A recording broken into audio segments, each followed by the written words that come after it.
નમસ્કાર મિત્રો, સ્વાગત છે તમારું અમારી યુટ્યુબ ચેનલ ગુજરાત ઉર્ગા સમાચાર પર।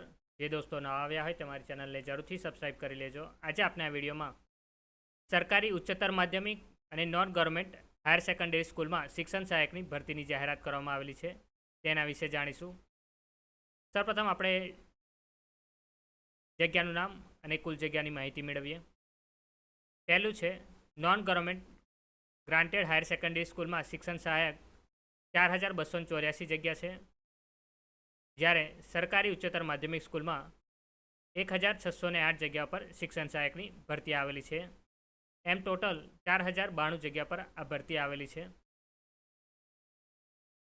હવે આપણે જગ્યા અંગેની વિગતવાર માહિતી મેળવીશું, જેમાં સરકારી ઉચ્ચતર માધ્યમિક સ્કૂલ શિક્ષણ સહાયકમાં માધ્યમ અને ખાલી જગ્યાઓની વાત કરીએ, જેમાં ગુજરાતી માધ્યમ માટે 1603 જગ્યાઓ છે, જ્યારે અંગ્રેજી માધ્યમ માટે 5 જગ્યાઓ છે। એમ ટોટલ 1608 જગ્યાઓ પર સરકારી ઉચ્ચતર માધ્યમિક સ્કૂલમાં શિક્ષણ સહાયકની ભરતી છે। હવે non government granted higher secondary school શિક્ષણ સહાયકની વાત કરીએ, જેમાં માધ્યમ અને ખાલી જગ્યાની વાત કરીએ તો પહેલું છે ગુજરાતી માધ્યમ માટે 2416 જગ્યાઓ, અંગ્રેજી માધ્યમ માટે 63 જગ્યાઓ અને હિન્દી માધ્યમ માટે 5 જગ્યાઓ, એટલે કે ટોટલ 2484 જગ્યાઓ પર non government granted higher secondary school પર શિક્ષણ સહાયકની ભરતી આવેલી છે।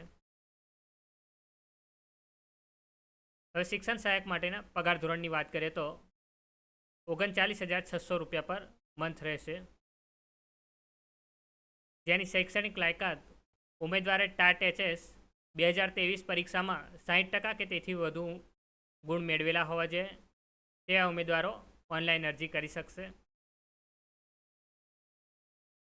હવે ઉંમરની વાત કરીએ, ઉમેદવારોની ઉંમર અરજી કરવાની છેલ્લી તારીખે 39 વર્ષ કરતાં વધુ હોવી જોઈએ નહીં, અને અનામત વર્ગના ઉમેદવારોને વય મર્યાદામાં નિયમ અનુસાર છૂટછાટ આપવામાં આવશે।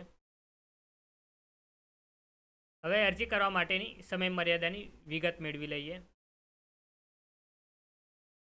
નિયત લાયકાત ધરાવતા ઉમેદવારો ઉચ્ચતર માધ્યમિક માટે 10/10/2024 થી 21/10/2024 દરમિયાન ઓનલાઈન અરજી કરી શકશે। ઓનલાઈન અરજી કરવાની વેબસાઇટ www.gscrc.in પરથી કરવાની રહેશે, જેની લિંક તમને વિડીયોના ડિસ્ક્રિપ્શનમાંથી મળી જશે। હવે અરજી ફીની વાત કરી લઈએ। અરજી ફી તમારે ઓફિશિયલ નોટિફિકેશનમાંથી જોઈ લેવાની છે। લાયકાત ધરાવતા ઉમેદવારો અરજીનો નિયત થયેલી ફી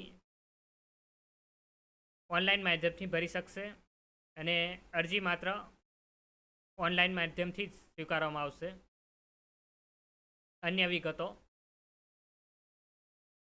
ઓનલાઈન અરજી કરતી વખતે ઉમેદવારે તમામ વિગતો અરજી પત્રકમાં ભર્યા બાદ તેની ખાતરી કરીને જ નિયત ફી ભરવાની રહેશે। ફી ભર્યા બાદ ઉમેદવારે કરેલી અરજી કન્ફર્મ ગણાશે। કન્ફર્મ થયેલી અરજીમાં ઉમેદવારે જો કોઈ સુધારો કરવા ઈચ્છે તો અરજી વિડ્રો કરીને નવી અરજી કરવાની રહેશે, અને ફી પણ પુનઃ ભરવાની રહેશે, એટલે ફરીથી ભરવાની રહેશે। નિયત સમય મર્યાદામાં ફી ભરેલ ન હોય તેવા ઉમેદવારની અરજી સ્વીકારવામાં આવશે નહીં। ઓફિશિયલ નોટિફિકેશન અને એપ્લિકેશન ફોર્મની વાત કરીએ।